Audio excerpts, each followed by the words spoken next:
मुख्यमंत्री यानी सीएम, राज्य का सबसे महत्वपूर्ण पद, एक ऐसा संवैधानिक पद जो दायित्वों से भरा होता है, जिसके ऊपर एक प्रदेश की जिम्मेदारी और जवाबदेही दोनों होती है। वो हमेशा अपने राज्य की तरक्की की बात करता है, चाहे वो किसी भी सियासी पार्टी का हो, और जरूरत पड़ने पर वो अपने साथी राज्यों से मदद भी मांग करता है। लेकिन पश्चिम बंगाल के सीएम की कहानी थोड़ी अलग है। जी हाँ, ऐसा हम इसलिए कह रहे हैं क्योंकि ममता बनर्जी ने एक ऐसा बयान दिया है जिसकी उम्मीद आप एक सिटिंग सीएम से नहीं कर सकते, बिल्कुल नहीं कर सकते। क्या आप सोच सकते हैं किसी प्रदेश का सीएम अपने ही देश के दूसरे प्रदेश में आग लगाने की बात कर सकता है? बताइए, एक सीएम अपने ही देश के एक दूसरे प्रदेश में आग लगाने की बात करता। लेकिन पश्चिम बंगाल के सीएम ने ये शर्मनाक बात की है। इस बयान को लेकर ममता बनर्जी पर देशद्रोह का मुकदमा चलाने की मांग हो रही है। वैसे आज की सियासत की हालत देखकर किसी भी तरह के विवादित बयान की अपेक्षा से आप इनकार नहीं कर सकते, लेकिन एक भारतीय के तौर पर आप कभी भी इस बात का समर्थन नहीं करेंगे। तो आखिर ममता बनर्जी ने यह विवादित बयान क्यों दिया? क्या ये उनका डर है या वो किसी को डरा रही हैं? ये सब तब हो रहा है जब पूरा देश कोलकाता आरजी मेडिकल कॉलेज में हुए रेप मर्डर केस के गम में डूबा है। सूबे की सीएम ममता बनर्जी से न्याय की मांग कर रहा है, साथ ही साथ प्रदेश में राष्ट्रपति शासन की भी मांग हो रही है। देखिए खास रिपोर्ट। सीएम ममता का एक और विवादित बयान। इस बार तो ममता दीदी ने हद पार कर दी। क्या यूपी और दिल्ली को जलाना चाहती है ममता दीदी? ममता को बांग्लादेश से प्यार, भारत से नफरत क्यों? क्यों बौखलाई नजर आ रही हैं दीदी?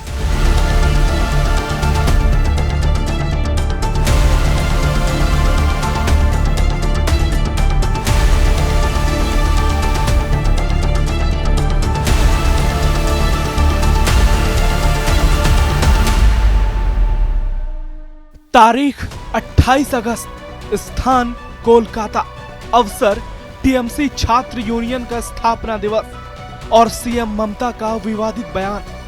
कुछ लोगों को लगता है यह बांग्लादेश है, लेकिन मुझे तो बांग्लादेश से भी प्यार है, मोहब्बत है, क्योंकि हमारी संस्कृति एक है। लेकिन याद रखिए, बांग्लादेश अलग देश है और भारत अलग।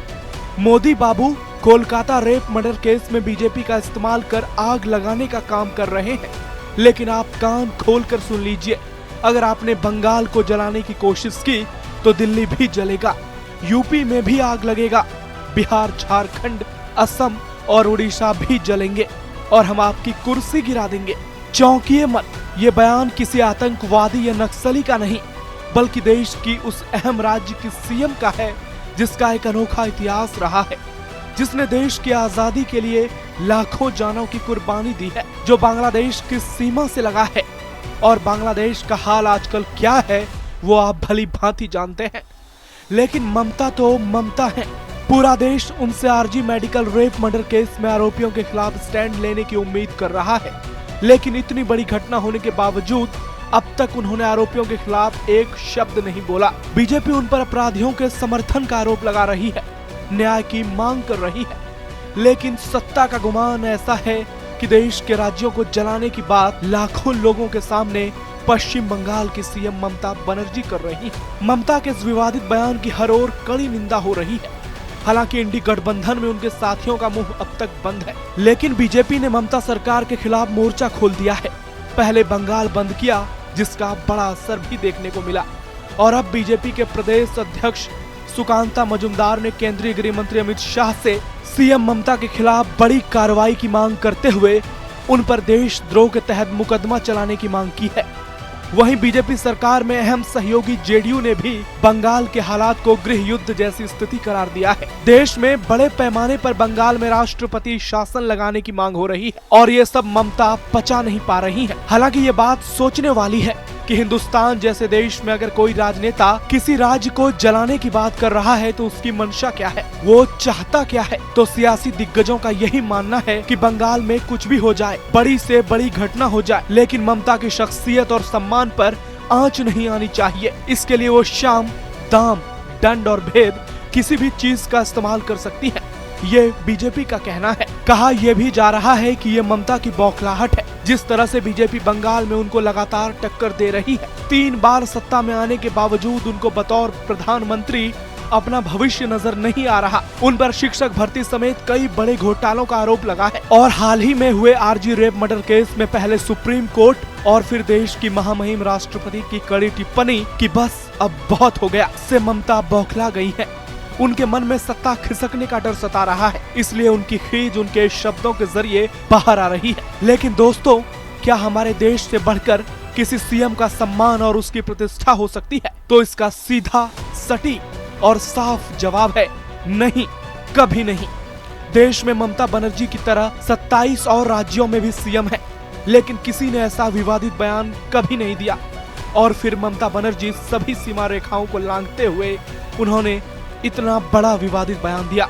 किसने उन्हें इतना बड़ा बयान देने की इजाजत दे दी है? ये कोई पहला मौका नहीं है जब ममता बड़े विवादों में घिरी है। उनका सियासी इतिहास ही विवादों के लिए जाना जाता है। लेकिन हाल के दिनों के ही कुछ उदाहरण लें तो जांच के लिए सीबीआई ऑफिसर को गिरफ्तार कराना, चुनाव के दौरान दंगों को नहीं रोक पाना, राज्य के चीफ सेक्रेटरी को पीएम मोदी की मीटिंग में शामिल नहीं होने देना, घुसपैठियों को बंगाल में जगह देना, खासकर रोहिंग्याओं को, और प्रदेश में धार्मिक भेदभाव करना।